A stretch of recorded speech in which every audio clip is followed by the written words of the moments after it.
안녕하세요. 세상의 모든 정보를 알려드리는 세모정입니다.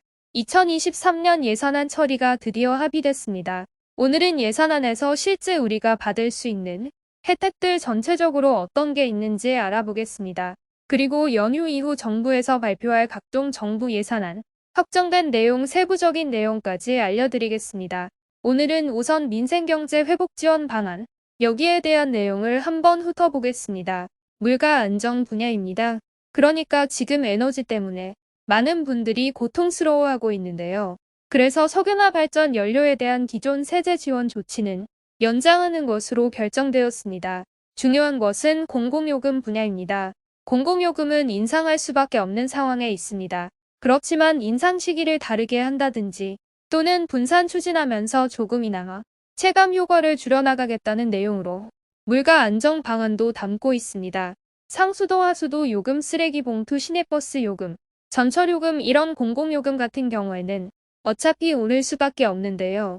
그렇지만 공공요금별로 인상 시기를 다르게 한다든지 분산해서 추진한다면 그나마 부담은 조금 덜어질 것 같습니다.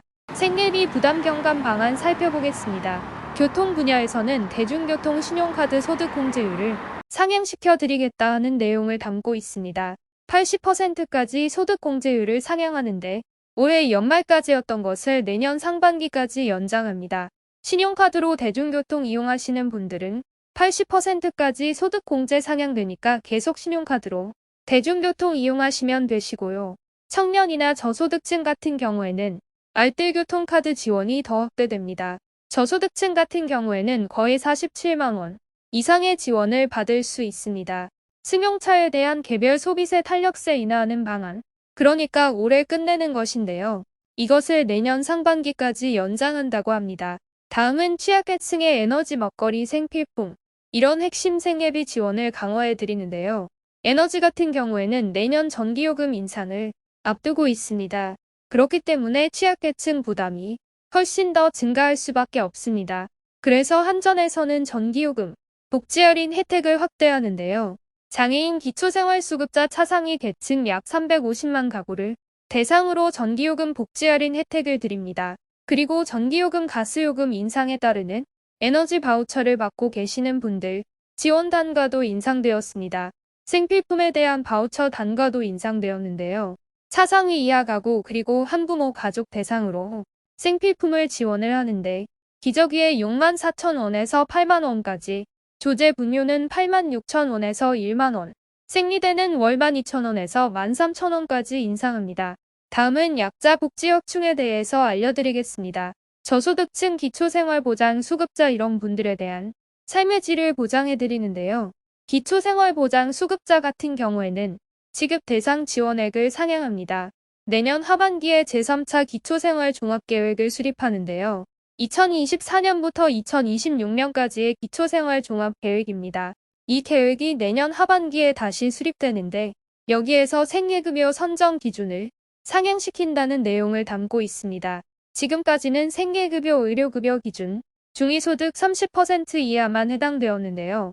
이것을 5% 늘립니다. 그러니까 35%까지 목표로 하고 상향시키겠다고 하는 것이고요. 그리고 자동차 때문에 많은 분들이 기초생활보장 수급자에서 탈락됩니다.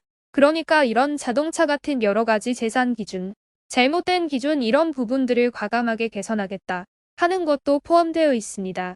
다음은 긴급복지 지원 제도입니다. 생계급여 수준, 그러니까 긴급복지 지원 제도 안에서 생계급여를 받으시려고 신청하시는 분들 지금까지 한 달에 4인 가구 기준 154만 원까지 받았습니다. 그런데 이것을 162만 원까지 확대가 됩니다. 또 의료사각지대에 계시는 분들 재난적 의료비를 확대해 드리는데 지금까지는 외래 6대 중증질환에 한정되고 3천만 원까지였다면 이것을 모든 질환으로 확대하면서 금액도 5천만 원까지 지원해 드립니다. 다음은 노인, 장애인, 취약 청년 이런 분들에 대한 맞춤형 지원 내용입니다. 노인 기초연금 금액 지금까지는 월 30만 8천 원에서요. 내년부터는 32만 2천 원까지 인상합니다. 대상도 확대되는데요. 올해까지는 628만 명 정도 혜택을 받았지만 내년부터는 665만 명이 혜택받습니다. 그러니까 노인 기초연금이라는 것은 소득 하위 70%에 지급하는 연금인데요. 단계적으로 인상해서 최종 40만 원까지 지급하는 게 목표인데 현재 예산 사정이나 여러 가지 요소를 고려해서 내년에는 30만 8천 원에서 32만 2천 원까지 인상하는 것으로 결정되었습니다. 그리고 장애인에 대한 연금 그리고 수당도 인상되고 일자리도 확대됩니다. 그러니까 구직급여 같은 경우에는 전반적으로 종합적 제도를 개선하겠다는 내용인데요.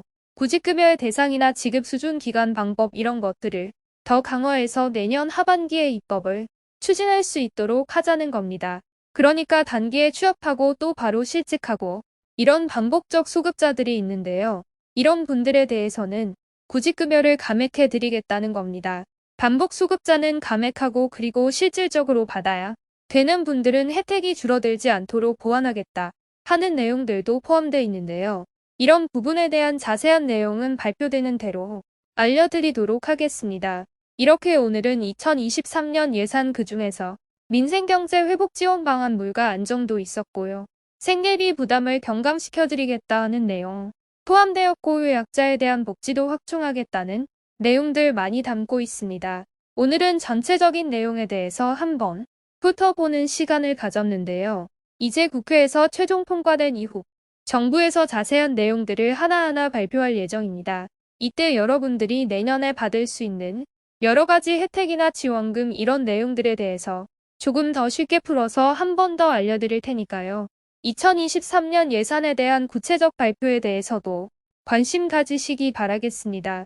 보통 이렇게 예산이 통과되게 되면 바로 지방자치단체에서는 각종 일자리 사업 또는 각종 지원금에 대한 신청을 받기 시작합니다. 그러니까 이런 내용들은 12월부터 신청하는 곳도 있고 일반적으로는 1월 정도 되면 바로 신청받기 시작하는데요. 노인에 대한 지원, 청년에 대한 지원, 그리고 각종 일자리에 대한 지원도 쏟아져 나오는 시기가 대부분 1월 중에 있습니다. 1월에 정보가 나오면 바로 알려드리겠습니다. 이상 세상의 모든 정보를 알려드리는 세모정이었습니다. 끝까지 시청해주셔서 감사합니다. 구독과 좋아요, 알림 설정은 사랑입니다. 헤헤.